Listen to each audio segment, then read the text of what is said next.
Fala galera, hoje eu vim aqui para falar com vocês sobre reserva de emergência e como que esse mês eu usei minha reserva de emergência. Muita gente aí tem dúvida, né, de como que vai usar a reserva de emergência, para que segurar a reserva de emergência, né, para que ficar juntando reserva de emergência, que para mim, na minha opinião, acho que eu já falei aqui algumas vezes, é a reserva mais importante que a gente tem na renda fixa, né? A reserva de emergência para mim é a mais importante, porque na minha estratégia, na minha visão de investimento, renda fixa não é para ganhar dinheiro, tá? Você pode ganhar dinheiro nela, claro, você pode botar no tesouro pré-fixado ou no tesouro IPCA seu dinheiro e deixar render, né, para você fazer marcação a mercado e tal. Mas aí você vai ter que ter esse trabalho de fazer aquilo ali, né? Ele vira uma renda passiva, não passiva, vamos dizer assim, né? Você vai ter que ficar acompanhando o mercado ali para conseguir ganhar dinheiro na marcação a mercado. Apesar de que nesses dois tesouros é algo mais previsível, né, de você conseguir ganhar dinheiro na marcação a mercado. Mas a gente nunca tem certeza, né? Não tem como saber o que o governo vai fazer, ou então o que pode acontecer no mundo para taxa Selic subir ou cair e inflação no próprio país subir ou cair. E a gente depende de taxas de juros de outros países também. Então, para mim, assim, eu considero a reserva de emergência a mais importante das reservas que a gente tem que ter, né? Que eu tenho na minha estratégia, tá? Só dando uma introdução aqui, eu tenho outros vídeos no canal aqui falando sobre reserva de emergência, tá bom? Que, na minha opinião, onde você deve colocar, né? E a minha reserva de emergência fica toda na poupança, tá? Por quê? Porque para mim a reserva de emergência é aquele dinheiro que você precisa na hora, você tem que ter ele na hora. Na minha estratégia, na minha opinião, a reserva de emergência a gente tem que ter em algum investimento que seja de liquidez diária, tá? Então, na hora que você precisar, você tem que ter aquele dinheiro ali, independente do horário do dia, tá bom? Então, assim, você pode colocar lá a sua reserva num Tesouro Selic, por exemplo, que tem liquidez diária, ou um CDB, né, de algum banco aí. Só que, por exemplo, o Tesouro Selic, dependendo da corretora que você vai utilizar aí para fazer essa intermediação, pode ser que ele não caia na mesma hora na sua conta, né? Você pode ter problema com a corretora, por exemplo, sábado e domingo, de não conseguir transferir para sua conta, ter mais dificuldade, entendeu? Então, por exemplo, a minha reserva de emergência, ela fica toda na nossa poupança aqui, né? E outro detalhe importante também, que a gente tem que frisar muito aqui, né? A reserva de emergência você só vai usar em dois casos. Se você souber que você vai conseguir repor ela, porque você tem que ter a reserva de emergência sempre, ou, por exemplo, numa emergência muito grande, por exemplo, você ficou sem emprego, você está sem renda entrando, sem nada entrando, né? Então você tem a reserva de emergência aí para, sei lá, 9 meses, 1 ano, 6 meses, a reserva que você definiu, né? Cada um tem seu perfil, então cada um tem que definir a sua reserva de emergência.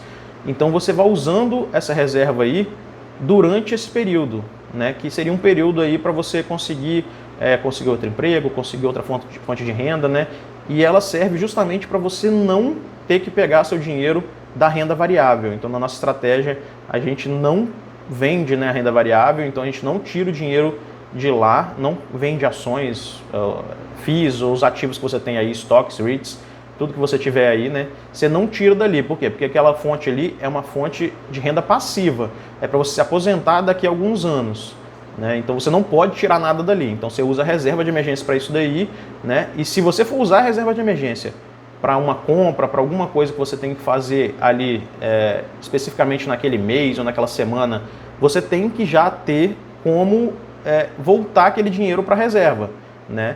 Então eu vou dar o meu exemplo aqui do que aconteceu, tá bom? Nós, aqui em casa, nós fomos comprar um carro e nós nos planejamos e programamos. Nós fomos na concessionária e a concessionária falou com a gente que o carro, pedindo hoje, ia chegar com 90 dias. E nós aqui temos uma imobiliária, né? Então, a gente vende um apartamento, a gente recebe comissão daqui a 60 dias, 90 dias, 30 dias, né? Então, a maioria das comissões demora um pouquinho para entrar.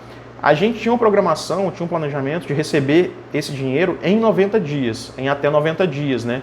E a gente ia ter esse dinheiro já programado para a gente pagar esse carro. Só que aconteceu, esse carro chegou antes na concessionária, chegou com 1 mês, né? Então chegou com 1 mês, 60 dias a menos do que a gente tinha planejado. O que a gente fez? Poxa, foi uma emergência que aconteceu, né? A gente não vai perder o carro, a gente não vai ficar sem o carro porque a gente está precisando do carro. Então a gente foi lá, pegou o dinheiro da reserva de emergência, mas a gente já sabe que a gente vai receber esse dinheiro de novo. a gente já usou a reserva de emergência, né? A gente já pegou. Então, como eu falei, eu tenho na poupança, nós pegamos lá na sexta-feira que eles avisaram para a gente. Então, na sexta mesmo à noite, a gente já pegou esse dinheiro. No sábado, a gente já pegou mais uma parte do dinheiro, porque a gente coloca em mais de uma poupança. E na segunda-feira, a gente já tinha transferido esse dinheiro para a concessionária. Tá? Então, foi assim, foi um dinheiro que a gente precisou na hora ali para fazer o faturamento do carro o mais rápido possível, né? E o detalhe disso daí é, que nem eu falei, a gente já tem a programação de que nós vamos receber esse dinheiro em até 90 dias. Nós vamos receber esse dinheiro de volta, né? E esse dinheiro já começou a entrar, na verdade. Umas comissões já começaram a entrar e a gente já está repondo a poupança, já está colocando tudo na poupança de novo. Então a gente não vai ficar sem reserva de emergência. A gente não fica sem reserva de emergência aqui de jeito nenhum. Tá? Reserva de emergência pra gente, pra mim aqui na nossa estratégia, é a reserva mais importante. E na renda fixa eu uso para isso, tá bom? É isso que eu uso. Ah, você pode ganhar mais dinheiro, você pode fazer uma rentabilidade maior, beleza. Cada um tem o seu perfil. O meu perfil é esse, o meu perfil é menos arriscado. Eu não gosto de correr risco, né? Eu não tenho vontade de correr risco. Então, sem emocional, somente usando racional, pô, precisou da reserva de emergência. Peguei, eu já sei que eu vou ter o dinheiro de volta. Peguei e usei e o dinheiro já está voltando, a gente já está colocando na reserva de emergência de novo. Tá? Na minha opinião, na minha estratégia aqui, é assim que eu uso a reserva de emergência. É para isso que serve a reserva de emergência. Tá bom, galera? Então eu queria passar para vocês aí essa experiência que eu tive. Quem tem dúvida aí de como usar a reserva de emergência, de quando vai usar a reserva de emergência, para mim, a gente usa nesses dois casos. Comigo aconteceu e eu quis passar para vocês aí. Tá bom, galera? Então nesse vídeo eu fico por aqui e até o próximo. Valeu!